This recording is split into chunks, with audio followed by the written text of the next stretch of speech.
when we get into the winter in the Midwest, is a regional problem, to spend on that band. It's just, it's a whole layer of anxiety that just, unless something happens, it's going to just kind of get harder. I don't think it's going to end. Everyone's going to fight as long as they can fight, because that's what we've already been doing. It's not like I was rich before this. Right. You know?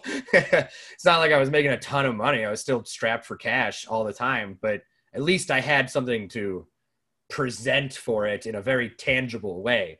So that was a very long answer to one question, but no, I mean, that's fine, man. It's, I think you're right. I mean, I don't believe for a minute that 80% of all musicians and bands are just going to dissolve.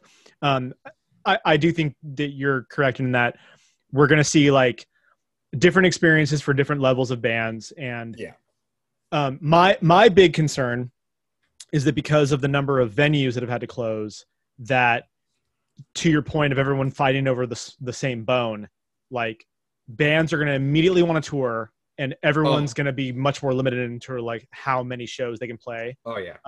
And that's going to be a huge problem. Absolutely. But yeah, man, I mean, we'll I guess we'll just see what happens, and we'll hope for the best. I mean, what else can you do? I mean, what else can you do? And we'll adapt. Everyone will eventually adapt, and everyone is adapting, at least the best that they can. And that's, you know, it seems like, you know, if you have now is also probably a really good time to network with people who have the resources, because you probably want to get somewhere that you can, you know, considerably put out more digital content. I know it's like a scary thing to say, and I know no one really went into this to be a content creator.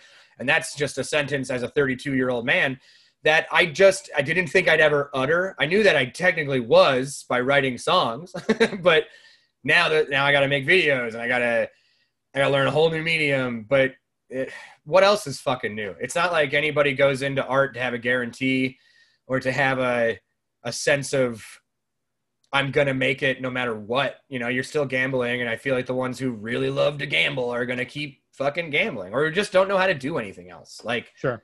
Yeah. So not to be too negative, there is a silver lining. So no, there is. And like, so for, you know, so I play in Tsunami Bomb, and, you know, we weren't touring a lot anyway. Right. Yeah. And it's mostly just because we can't, because Absolutely. of our lives outside of the band. And, so for us, it's like, yeah, it's a bummer that we still can't play shows, but it's not as much of a bummer because we don't rely on it as our source of income. Right. Totally. And what I feel like I've been trying to do just for my own growth as a musician is just to spend more time just songwriting and to become a better songwriter, you know? Oh yeah. So as much as I would love to be putting stuff out